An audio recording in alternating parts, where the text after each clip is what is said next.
I mean, all these figures, bumaba lahat, bumaba ang farm gate, bumaba ang bumaba ho lahat. But what we want to hear, Ma'am Neda, but what's happening? Bumaba pala lahat, bumaba landed cost, bumaba yung farm gate. Pero bakit mataas ang bigas ho natin? How come we cannot, hindi po ma-reconcile? I don't know, what are you reading? Where are you getting all your figures? Iba rin ho yung figures namin. And this is the reason why we have this Quintacom, because we're looking for ways. Kayo ho'y parang it's all theory. Kanina po kami nagbubulungan dito. Hindi namin alam kung saan ninyo kinukuha. Bumaba na ho lahat. Yet the rice still at 50, 60. Parang wala pong realization. Hindi po tumutugma eh. I don't know. Maganda po yung sinasabi ninyo. Napakaganda pakinggan. Pero yung tao na pinapanood ho tayo, hindi nila maramdaman. We want figures na nararamdaman po sa ibaba. That's what we want. And this is the reason why we are here, all these 5 committees, kasi gusto nating maramdaman. Kasi puro theory. Lahat binibigyan tayo ng NEDA, kahit yung boss nyo dati nagbigay na ganito yung presyo, natawa nila yung taong bayan, because hindi po maramdaman. We want figures, ma'am, na nararamdaman ng taong bayan. That's what we want. I don't know if ito kaya nga ho tayo nag-uusap-usap dito, pero you keep on giving us figures na mababa po, but then hindi po maramdaman. Saan po yan ngayon? What's happening, Mr. Chair? So Mr. Chair, ma'am, ang sabi nyo, yung presyo sa buong mundo ay bumaba. Yes or no? Bumaba po siya? Opo, bumaba po. Okay. Yung landed cost, ibig sabihin yung presyo ng bigas per kilo na imported na bumagsak sa Pilipinas ay bumaba by 7 pesos more or less per kilo. Tama o mali?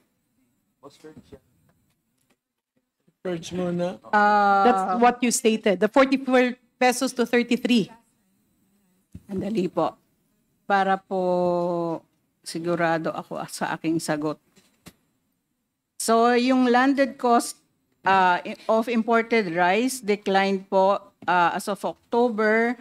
Declined yung Vietnam po, 33.95. Yeah, ma'am, can we have the difference, please? Kasi para maintindihan ng taong bayan, just the estimate, bumaba ba ang presyo ng bigas pag land sa Pilipinas o hindi? Andali, ma'am. 7.37 pesos po. So you are saying yes to my earlier question? Yes, ma'am. Okay, pangatlong tanong, ipinakita din ng presentation nyo, ang sinasabi nyo, dumami yung supply sa Pilipinas ng bigas ikumpara sa demand natin. Tama o mali? Tama po.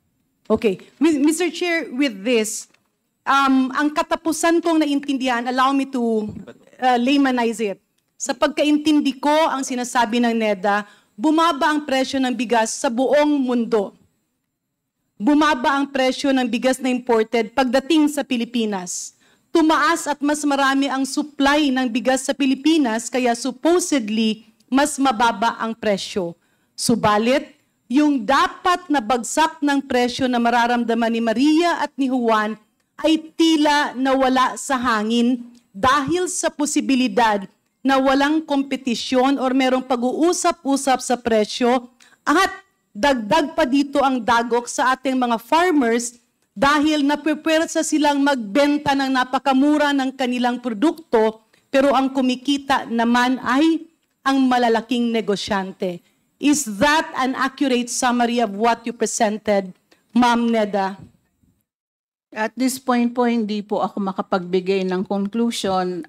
Kagaya po ng nasabi ko kanina, maari po sigurong mas laliman yung pag-aaral. Kasi how about the possibility? Kasi para po maintindihan ng taong bayan, yung iyong sinasabi kanina, NEDA has to go down, laymanize what you are saying, yung naiintindihan ng taong bayan. So yung capsule na sinabi ko, yung ba ang pinupunto ng iyong presentasyon o hindi? Ang base po sa datos na natanggap namin, ang wholesale price po base sa landed cost ay dapat ay bumaba base sa international price na bumaba at lower tariff.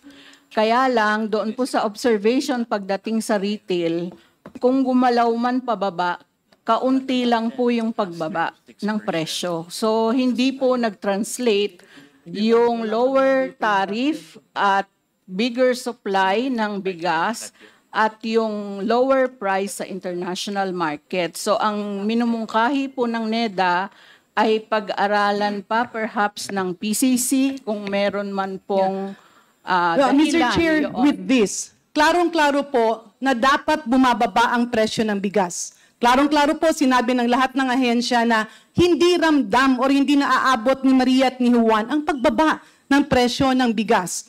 Klarong-klaro po na pati yung ating Filipino farmers at rice palay farmers ay nadedihado na rin. With this, Mr. Chair, I move that this committee invite as resource persons the top 10 wholesalers of rice in the Philippines para matumbok natin ang problemang ito. And with that, Mr. Chair, any second? Pinimbita na natin. Second. I think you're already here, Mr. Chair. Actually, some of them are already here. So, but we will, the position of the chair will be strengthened by the motion. So, is there a second? Second. There an objection? Hearing none? Mr. Chair, I further move that the PCC be directed Alin dito? to report before this August committee the reasons and the probabilities why this is happening. Kasi hindi po pwede, Mr. Chair, na meron tayong mga ahensya ng gobyerno, ginagawa na ng liderato ng Kongreso at ng Pangulo ang lahat-lahat, pero tila meron tayong mga ahensyang natutulog.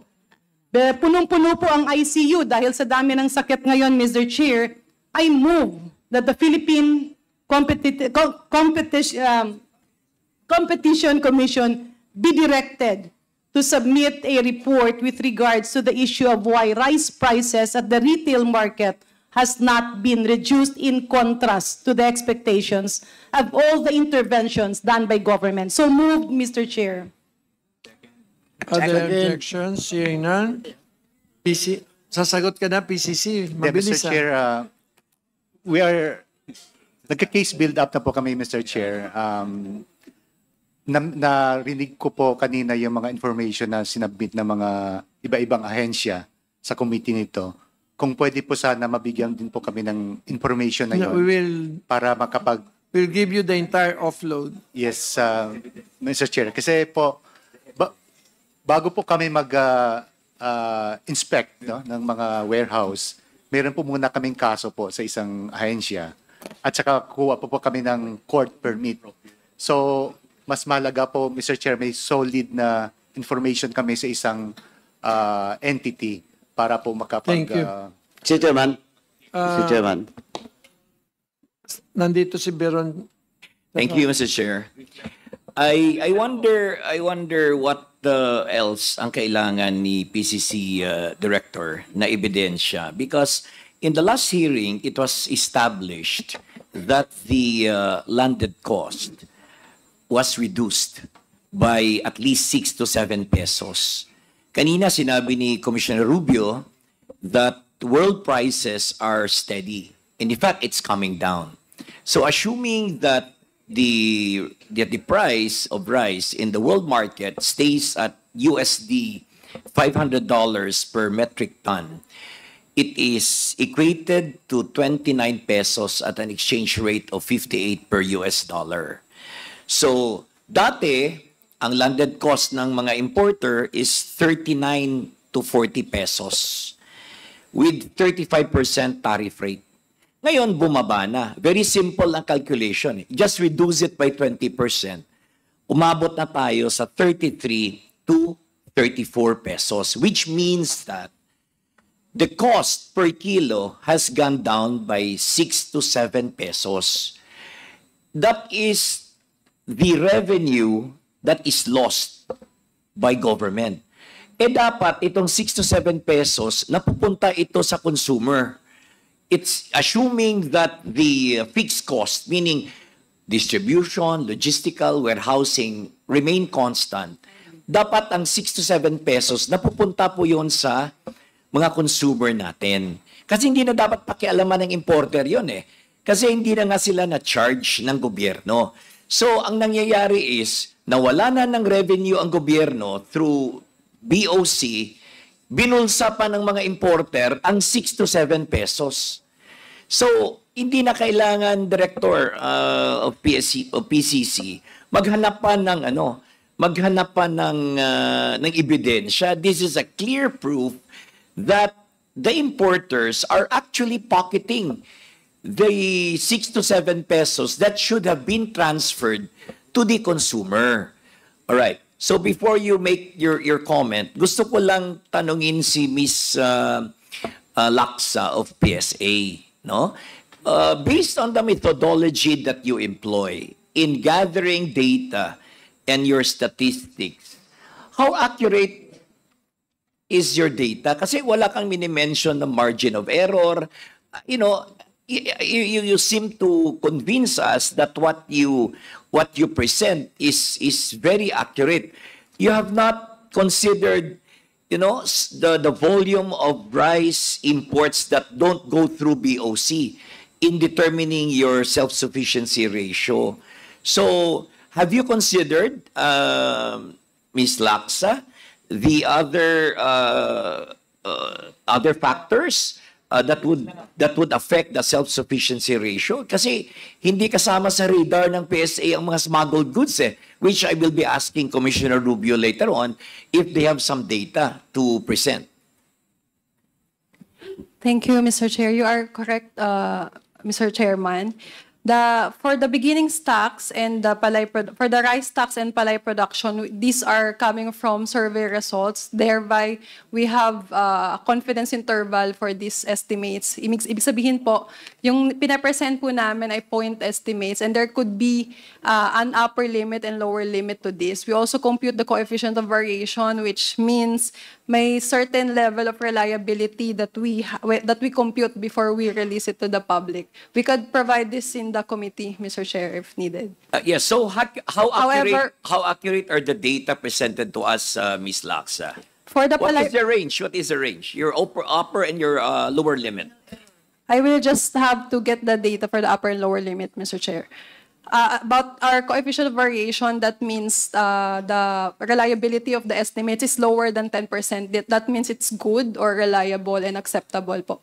As to the lower and upper limit, we will just get, Mr. Okay, Chair. kindly submit those information in the next hearing. So I move to Commissioner Rubio and ASCOM Maronilla.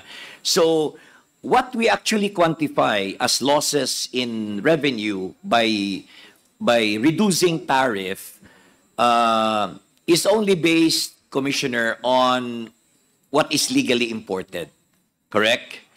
So do you have any estimates as to the volume of rice that don't go through, you know, the mainstream importation, that is still part of the supply to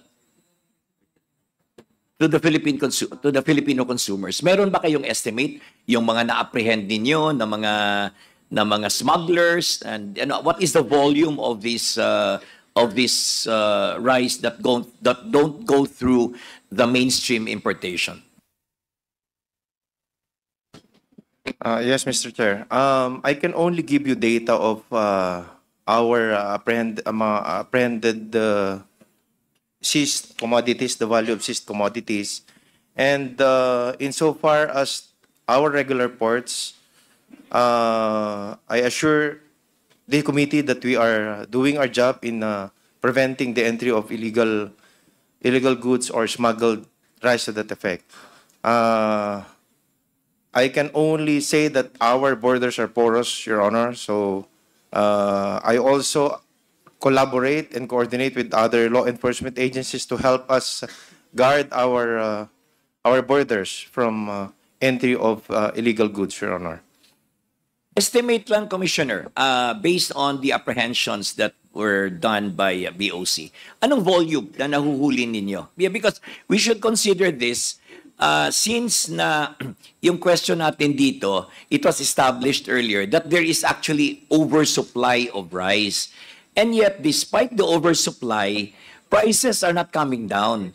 So, oversupply is compounded also by smuggled goods.